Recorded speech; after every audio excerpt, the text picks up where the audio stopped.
Hola, soy Arantxa Alcíbar y soy de San Sebastián, de Donosti, de España.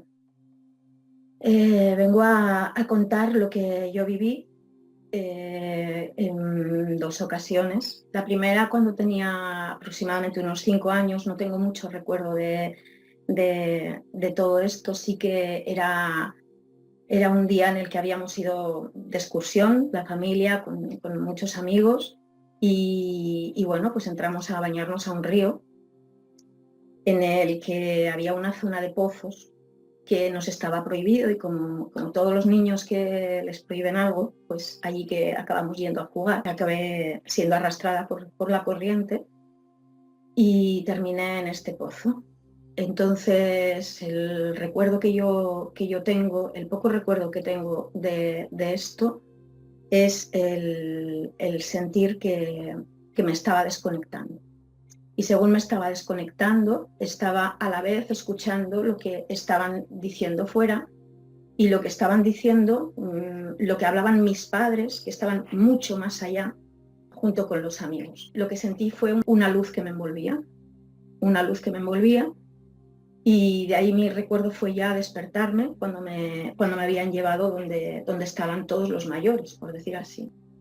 Yo no sé lo que pasó en aquel momento. Sé que mi recuerdo total y absoluto es de haberme visto envuelta entre algo que no había sentido nunca aquí. Jamás lo había sentido. Era una forma de estar, y ya no era de sentir, sino de estar completamente diferente. Y que a mí me hizo, de algún modo, despertar más la sensibilidad que yo tenía. Yo era una niña siempre muy sensible, y a partir de aquel momento esa sensibilidad pasó a ser el estar conectada con todo y con todos. Empezar a percibir lo que los otros sentían, empezar a sentir lo que iban a decir antes de que lo dijeran. Y me daba lo mismo que fueran personas, que fueran animales o que fueran plantas. Yo pensaba que aquello era lo normal y lo establecía como normal. Sin embargo, cuando iba hablando de todo esto con el resto de los niños, me daba cuenta que no era algo que pasara habitualmente. Esa sensibilidad fue creciendo y yo fui callando, callando, callando. Al llegar a la adolescencia, empecé a tener otra serie de percepciones, iban un paso más allá de sentir a los demás, y era que empecé a sentir, de alguna manera, a ver la muerte en otras personas, a intuir la muerte en otras personas o en familiares de estas personas. Empezaba a tener flashes de recuerdos, salidas de mi cuerpo, sueños muy vívidos. Esto era algo que me acompañaba de una manera, pues, muy constante, ¿no? Y sobre todo me hacía a la vez muy sensible y a la vez muy, muy vulnerable, pero también muy fuerte, porque me acercaba a cualquier necesidad de cualquier persona o de cualquier ser vivo, y no me importaba. Anteponía esto a lo que podría estar haciendo, lo que pudiera hacer. Me daba igual, era el servicio. Desde entonces fue el prestar el servicio siempre, ¿no? Y, y bueno, y esto se fue dando poco a poco, y yo fui tapando y fui tapando y fui tapando de alguna forma, porque no era lo común, no era lo común. Y también generaba un cierto malestar en mí, porque no se podía hablar de esto. No era un tema que pudiera hablar con nadie. Entonces no había tampoco, como ahora, redes sociales, ni podíamos buscar en internet, ¿no? Lo que se sentía, o lo que yo había sentido, o ese recuerdo de lo vivido desde pequeña que me venía muy a menudo, ¿no? Y bueno, pues ya voy a saltar hasta diciembre de 1988, que fue esa segunda experiencia cercana a la muerte, y de esta sí que tengo todo el recuerdo, todo el recuerdo. Fue durante una intervención quirúrgica a la que yo me sometía y que en principio no tendría por qué tener ninguna complicación, ¿no? Yo entonces tenía 28 años. Tenía un niño de 16 meses, Miquel. Formábamos una familia de 3. Mi marido, Javier, mi hijo Miquel y yo. En un momento en esa intervención, no podría decir cómo, lo que sé es que me vi de repente, salí disparada y me vi arriba, en el techo. Es como si estuviera en una esquina del quirófano viendo todo desde arriba y completamente desapegada de lo que estaba ocurriendo abajo. Yo no me identificaba con el cuerpo. Yo sabía que era yo y sin embargo estaba muy a gusto ahí arriba. Yo me sentía como si fuera un firmamento infinito lleno de luz y lleno de luces. Y a mi alrededor había una luz muy potente que envolvía todo, me envolvía a mí también. No había espacio, no había tiempo. Es muy difícil para mí relatarlo en palabras, ponerle palabras a lo que yo viví o a lo que pude sentir, porque no hay palabras que puedan dimensionar lo que viví. Solo sé que había una certeza total y absoluta. Había una paz como yo no había conocido nunca. Había lo que ahora sé, que es ese amor que todo lo envuelve. Y era una conexión con todo, absolutamente con todo. Para mí era ese sentimiento de unidad. Yo no hablaba, yo no veía que nadie me hablara y sin embargo es como si estuviera en todo y en todos. Mientras tanto, lo que yo estaba viviendo, lo que yo estaba viendo abajo, era algo que no me influía, que no me asustaba. Estaban intentando reanimar y yo no sentía miedo, no sentía nada. Yo veía que todo estaba bien. O sea, para mí todo estaba bien como estaba. Yo estaba fenomenal. Yo me encontraba como nunca en mi vida. O sea, la sensación que yo tenía era de plenitud, por decirlo de alguna manera, ¿no? Si hubiera una palabra que se pudiera acercar a aquello que yo sentí, ¿no? Era esto, era plenitud. Yo había tenido otras intervenciones anteriores con anestesia general. Yo nunca había vivido esto. Y yo estaba en la gloria, ¿no? Como se dice, en la gloria. Para mí era la gloria. Estaba viéndome a mí ahí abajo, estaba viendo cómo ellos iban, venían. A la vez estaba viendo a mi marido que estaba en una sala contigua con mi madre y yo estaba viendo ese estado de preocupación que tenían y de repente me veía otra vez ahí abajo, en aquella mesa, y me vi en mi casa viendo a mi hijo. Y todo era a la vez, no eran secuencias separadas, sino todo se daba al mismo tiempo. Yo veía a mi hijo dormido en casa. Y lo que yo sentí en aquel momento no lo había sentido nunca. Y me emociona pensarlo porque es algo que no conocemos habitualmente aquí. Yo, el amor que pude sentir por ellos, no lo había sentido. No lo había sentido nunca. Y aquello estaba fuera de cualquier dimensión que yo hubiera conocido de amor. Yo solamente le decía, le hablaba a Javi y le decía, todo está bien, estate tranquilo, todo va a estar bien, vais a estar bien, vais a estar bien. Pues yo no quería volver. Yo me encontraba en un espacio en el que era yo, en el que no cabía nada más, no había preocupación, no había ocupaciones, no había nada más que estar allá, ¿no? Y estar en ese infinito en el que todo está bien, todo está bien. Yo no sé cómo fue, yo sentí que me decían, vuelve, vuelve. En ese vuelve es como si hubiera entrado en una espiral de luz, es algo parecido a una espiral de luz y de repente bajé, de repente entré, de repente es como que volví y volví con un dolor inmenso y volví con un enfado con una sensación de enfado,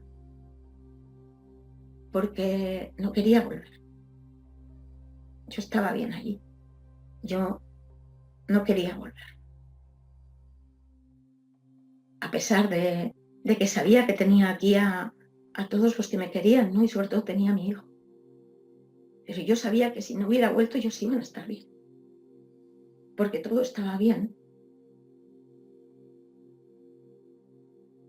Cuando pasaron las primeras horas de la intervención, se complicaron un poco las cosas y no fui consciente hasta pasadas muchas horas. Y pasadas esas horas, yo tenía el recuerdo vívido de lo que había sentido y tenía esa sensación de malestar porque estaba desidentificada con todo. Era como ya no pertenezco aquí, yo no tenía que haber venido, ¿no? Y recuerdo que cuando vino el médico, yo le pregunté que qué había pasado en el quirófano y me dijo que por qué, se lo decía. Y le comenté, pues porque yo he visto esto, no, son complicaciones de la intervención, han sido cosas normales y es que yo he visto esto, yo he visto esto, yo he visto esto. Y él me dijo, no, mira, esto es producto de la medicación, es producto de la anestesia, a veces pues estas cosas ocurren, son medicaciones que pueden llegar a alterar el estado de conciencia y tal. Y yo me lo creí. Y yo le di todo el crédito a él. Y no fue culpa suya. Quiero decir, aquí no caben culpables, aquí las cosas han sucedido porque tenían que suceder así, tenía que ser así. Y cada vez lo fui entendiendo más. Sin embargo, yo no di crédito porque le di más crédito a sus palabras. Y la vida siguió viniendo con un recuerdo añadido que era muerte a los 31. Muerte a los 31. Entonces tenía 28 años y pensé que era mi propia muerte, porque mi salud se vio muy comprometida y todo apuntaba a que si había alguien que pudiera morir a los 31 sería yo. Yo pensé, vale, pues yo de alguna manera me han dicho que me muero a los 31 años. Y el no haber sido consciente de lo vivido, dándole credibilidad, habiéndolo integrado en mí, pues lo que hacía es producir como una lucha interna muy fuerte. Porque era una búsqueda constante de algo que yo sabía que estaba, pero no podía ponerle nombre, porque al final hubo momentos en los que yo llegaba a pensar que es que yo me había trastornado y que que aquello ya me había dicho un médico, que no era nada, que era producto de toda la medicación, ¿no? Y para mí fue difícil, fue muy difícil porque fue una búsqueda constante de algo que yo no sabía ponerle nombre. Era una búsqueda constante de una serenidad interior, de saber que había sido aquello y a la vez taparlo. Taparlo tanto que lo he tapado más de 30 años, hasta que fui consciente de verdad de lo que había vivido. Mientras tanto, pues mi salud se vio deteriorada y lo que se generó en mí fue una desarmonía enorme, enorme. Porque también siento que no estaba preparada para... Las cosas han sido como tenían que ser, no estaba preparada para recibir en aquel momento toda esa información. Quizá fue una forma de preparar, no lo sé. Lo que sí sé es que pasaron mis 31 años y yo seguía. Y fueron sumando los años y yo seguía. Y mi hijo fue creciendo como un niño y como un adolescente completamente sano, saludable, con los catarros o con las cosas normales de la edad, y era un niño con mucha luz, con mucha luz. Cuando él se iba haciendo mayor, yo iba armonizando y equilibrando de alguna manera esa desarmonía. Fue un camino de preparación para ambos. Y él, de alguna forma, fue preparándome también. Los 31 no eran míos, eran los suyos. El 31 de agosto de 2019 recibimos una llamada para decir que Miquel se había caído y que no reaccionaba. Era un sábado y justo el sábado anterior acababa de cumplir los 31 años. Desde esa segunda ECM que yo tuve, esas percepciones y esas intuiciones que yo tenía se desarrollaron todavía más. Y yo iba de alguna manera teniendo la sensación de que algo estaba ahí. Algo había. Y el año anterior, ese año anterior a que él trascendiera, sí que hubo para mí como situaciones detonantes. No pasaba nada, sin embargo, era como un impulso que te venía, como un recuerdo que te venía, 31. Y el día que nos llamaron, yo supe que él se había ido. Y se lo dije a mi marido. Y me dijo, ¿cómo va a ser? No, no puede ser. No puede ser. No. Y yo sabía que él se había ido. Entonces, cuando llegamos al sitio donde estaba, yo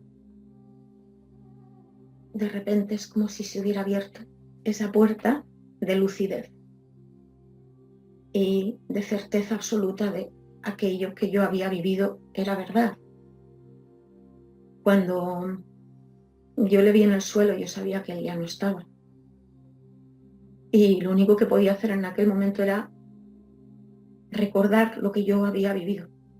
Si yo recordaba lo que había vivido, sabía dónde él iba a ir. Y esto es lo que hice, centrarme en el lugar donde él se iba a ir, no en cómo nos íbamos a quedar. Esto nos permitió hacerle una despedida muy especial, una despedida en la medida en que nosotros pudimos, a su medida, en la que pudimos despedirle sin gritos, sin el desgarro de la devastación, de la pérdida de una persona a la que quieres tanto, ¿no? Como a su hijo.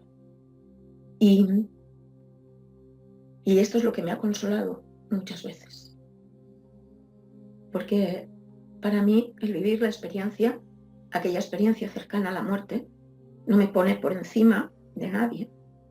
No me coloca como con ninguna atribución especial, excepto la de saber lo que es el amor incondicional.